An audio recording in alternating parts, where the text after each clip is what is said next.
la victoire de Donald Trump intervient comme une surprise. Mais attention, on est dans un terrain glissant, le terrain de la politique.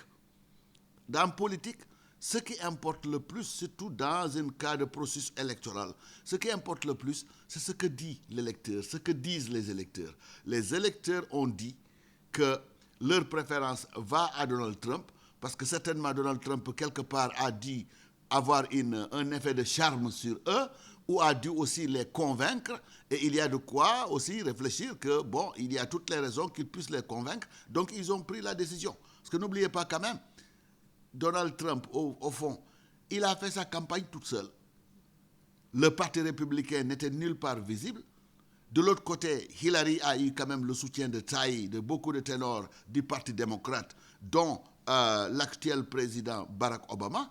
Mais, quelque part, dans le tréfonds de la mentalité américaine, Donald Trump ne peut-il pas être considéré comme une sorte de héros qui va à l'assaut de tous les obstacles contre vents et marées, contre son propre parti, qui a eu du mal à l'adouber comme candidat, contre son propre parti qui ne l'a accompagné nulle part.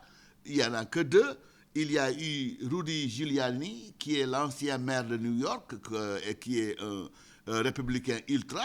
Et il y a eu aussi ce candidat qu'on a vu au départ, ce candidat noir qui s'appelle Ben Carson, qui quelque part a déclaré qu'il soutenait Donald Trump. Voilà, on a vu. Voilà.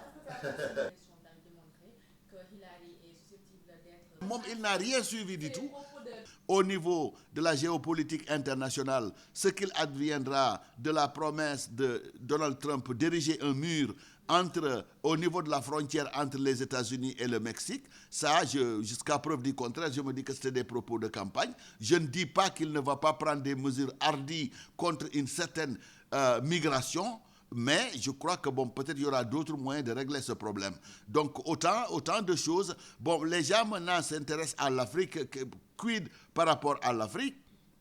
Écoutez, sur le plan émotionnel, on en pinçait un peu pour Hillary Clinton. On était un peu habitué à elle en tant que première dame avec son mari d'ancien président, secrétaire d'État et compagne de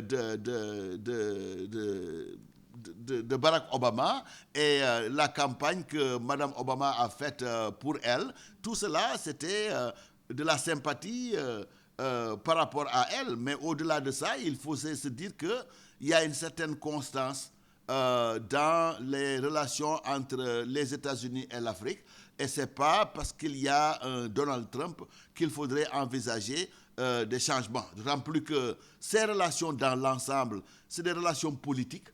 Les relations économiques, les intérêts économiques de l'Amérique par rapport à l'Afrique, surtout par rapport à un pays comme le Sénégal, je ne dis pas qu'il n'existe pas, mais c'est pas aussi lourd au point de remettre en cause. Certains disent, sauf le jour où effectivement le Sénégal commencera à exporter du pétrole et du gaz. Mais on n'est pas encore là.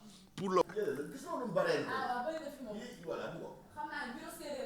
Dans l'ensemble, c'est des relations qui ont toujours été bien huilées. Dans l'ensemble, ce n'a jamais été une exception qu'un président américain fasse une visite ici, et ça n'a jamais été une exception qu'un président sénégalais soit accueilli à la Maison-Blanche. Donc ces constances-là vont devoir rester. Quel qu'ait été le discours de Donald Trump, quelles que soient les intentions qu'on lui prête, alors qu'il faut mettre ça en rapport avec le fait qu'il était candidat.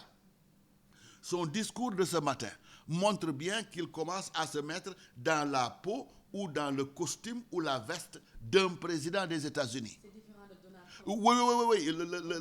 Oui. La métamorphose s'est opérée ce matin. Je vous remercie. Je suis le président de tous les Américains.